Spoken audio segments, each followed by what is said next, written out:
This is an iHeart podcast. Guaranteed human. Work can be a little weird. Cringy training seminars, coworkers who won't stop talking about their plant, forgetting the mute button at an inopportune moment. We have to deal with a lot on any given workday. Sometimes it can feel hard to thrive and move forward in your career. Well, that's where LinkedIn comes in. LinkedIn helps you get ideas and insights from experts in your field, connect with people professionally, grow your network, and access tools designed to help you find the right fit for your next role. Whether you're just getting started, figuring out your next move, or looking to accelerate your career, LinkedIn is built to support you at every stage because LinkedIn is the network that works for you. Visit linkedin.com/knowstuff to learn more. Hey, and welcome to The Short Stuff. I'm Josh. There's Chuck. There's other Josh, who's basically fast becoming, he's gunning at Jerry's heels, I would say, Chuck. Wouldn't you agree? Well, I think at the very least he's the new Frank the Chair. For sure. He may soon be the new bird, the bobbing bird. Oh, that's right. Yeah. At any rate, we're glad Josh is here. He's almost two inanimate objects. Right, exactly. We just ate up about a third of our time, so we're going to have to remove the ending from this one, okay? Yeah, this one is interesting because I read the original New York Times piece from 1905 or whatever. Ooh la la. Very different than the story we get here in a lot of ways. So I can't wait to... Who knows? I'll just point out what the New York Times article said compared to what we have in front of us. Do it like a cranky IT guy. When I say something, just be like, wrong. Well, who knows? Okay. It is the New York Times, but I don't know what their standards were like in 1905. I don't know either. I don't know if they were peddling fake news back then. Right. So there's this article from How Stuff Works that we found. Does a really good job of placing this in context in the world and saying that in Sanskrit, the word for coconut is kalpa vrishka, which means tree which gives all that is necessary for living, which is a mouthful. I mean, that says a lot about what you're saying about the coconut. You're saying you don't need anything else but this one tree. That's how great this tree is. Yeah, and that's also just a slightly fancier way than saying Webster's defines blank as blank. A little bit. It's definitely fancier for sure. It's got like cursive everywhere.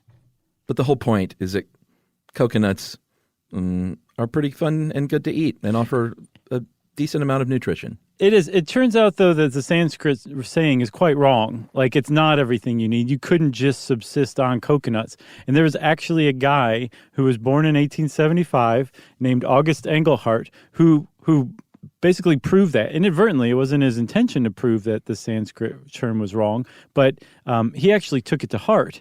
And tried to live exclusively on coconuts because he believed that all you needed was coconuts and sunlight, and ended up living on, I don't want to say a deserted island, but certainly a sparsely populated island, living and dying there to spoil the ending. Yeah. Yeah, this is interesting mostly to me because it was when it happened. He was born in 1870. Like, if this happened in the 1970s, it'd be like, sure. Of course. This happens all the time. Right. But this guy was born in 1875 in Germany, and then after college sort of became, there's a lot of debate on whether or not he was mentally ill, but regardless of that, he became very much into the Lebensreform, which is life reform movement. Mm-hmm. Basically, what you would think of these days as like a very 60s hippie American thing they were doing, I guess, in Germany in the, early 20th century. Yeah, I took it to be kind of like a prototype for Goop. For who? For Goop, Gwyneth Paltrow's site. Oh, good Lord. Yeah, that's kind of, like raw foods, alternative medicine. There was a lot of crossover between what this guy believed and what you could find on like some of the sites that Goop endorses. And Goop itself, especially if you take into account this book that he wrote, it sounds a lot like the advice that Goop offers these days. You got to quit saying Goop. Goop. So in 1898, he wrote a book called A Carefree Future, The New Gospel, semicolon. That's rare. Glimpse into the depth and distance for the selection of mankind, comma, for the reflection of all, comma, for consideration and stimulation. And he should have just put an exclamation point at the end just to cover all Right. his bases. He missed that Oxford comma after consideration, though. But it was a kind of a kooky book. He talked about his lifestyle and what, he believed his version of the Lebensreform was. And then he also wrote poems about coconuts. Yeah, like Mother Coconut, The Coconut Spirit, How to Become a Coconut. Those were titles of some of the poems and tracks that he included in this book. And it's really hard to overstate just how much faith this guy placed in the coconut as the source of not just life, but health. And it was based on some somewhat unfounded ideas. So it tied in very much with an idea that he had that the sun was the source of all life in the universe, and that coconuts grew on coconut palms toward the top, just like the brain in the human head does. Mm-hmm. And since the brain is closest to the sun, coconuts are closest to the sun, ergo the coconut can care for the brain and everything else you need in life. And that was it. Yeah, that probably would have been the end of his story had he not had a substantial amount of money. Right. I was about to say donated, but I guess he inherited it from Right. a relative. Yeah. So he had some cash all of a sudden. He bought 185 acres of land on a tiny little island called Kabakan, off of what is now known as Papua New Guinea. Mm-hmm. And he took along 1,200 books, got rid of most of his clothes, and went out there and lived by himself. Well, not by himself, because there are indigenous peoples in the area, but he was certainly the only white German there. Right. And his whole jam was that he had either heard or figured out that humans had evolved in the subtropics between Tropic of Cancer and Tropic of Capricorn, and that's what we were basically evolved to. That's where we were evolved to be. So the idea of living in like a house and driving a car, eventually, I don't know if cars were invented yet, but I'm sure this guy prefigured them. The idea of just basically living in a boxy, cubicalized, stuffy life, it was antithetical of how we were designed by evolution or natural selection or even God, if that's your bag, right? And so he moved to this island so that he could wander around naked, walking under the sun, eating coconuts, living how this guy genuinely believed humans were meant to live. And from what I can tell, he fully expected to basically be free of all disease and any kind of terrible condition living this way. But that's not the way that it ended up at all.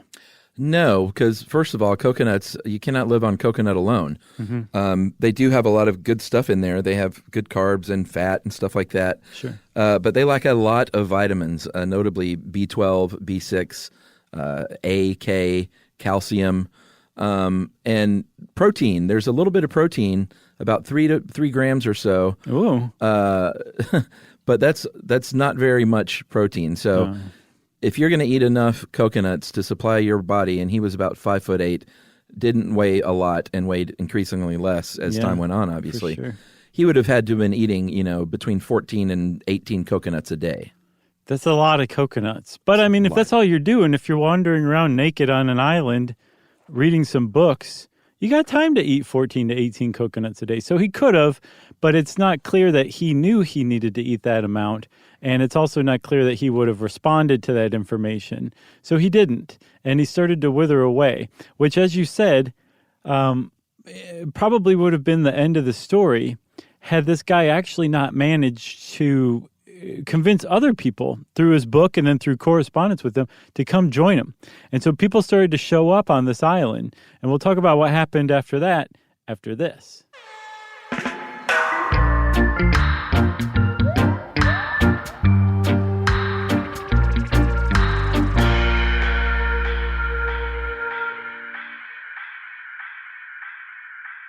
Spectrum Business keeps businesses of all sizes connected seamlessly with fast, reliable internet, advanced Wi-Fi, phone, TV, and mobile services. That's right. And Spectrum Business offers 100% U.S.-based customer support 24/7 to help you stay up and running. And they offer tailored connectivity solutions with packages built for your business budget. Yeah, so it's no wonder millions of business owners rely on Spectrum Business to keep them connected. Visit spectrum.com/business to learn more. Restrictions apply. Service is not available in all areas. On eBay, every find has a story. Like if you're looking for a vintage band tee, not just a tee, the band tee from the last show your favorite band ever played. You wore it everywhere. Then your girlfriend started wearing it, which was cute until she dumped you and took it with her, which was not so cute. Yeah, well, anyway, now you're on eBay. And there it is. Same tee from the same tour. Still living in your memory, rent-free forever. See, the things you love have a way of finding their way back to you. But eBay isn't just for getting whatever your ex-boyfriend or girlfriend stole back, right? No, it's also for that rare championship foul ball you caught, then heroically gave to the kid next to you. And where else are you going to find your first car? The one you wish you'd never sold. But now, finally get the chance to take it back home. For good this time. So shop eBay for millions of finds, each with a story. eBay. Things people love.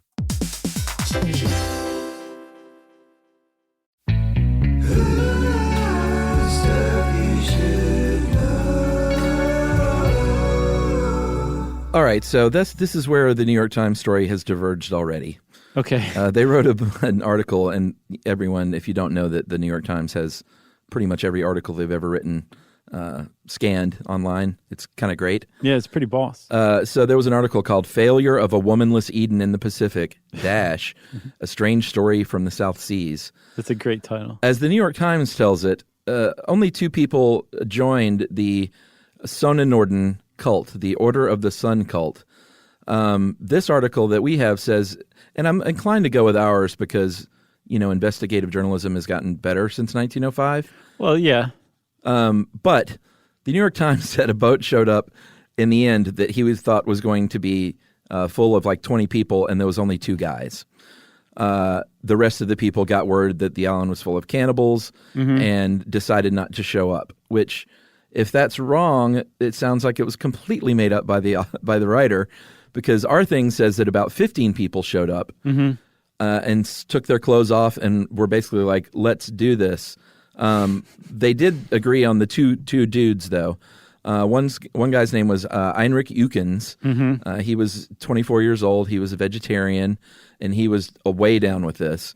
And the other was a very famous person, actually, or at least medium famous in Germany. At the time. That's a lot of qualifiers. His name was Max Lutzow, and he was a concert pianist and eventually conductor of the Lutzow Orchestra in Berlin. Right. So Eukens and Lutzow basically showed up, from what I understand, and said, we're here. We're very enthusiastic for this. Let's eat some coconuts. They took their clothes off. They started to live this way. But there were 2 big problems. For Eukens, it was that his body did not take to this diet, despite, from what I understand, being a vegetarian, if not a vegan, ahead of time, right? Yeah.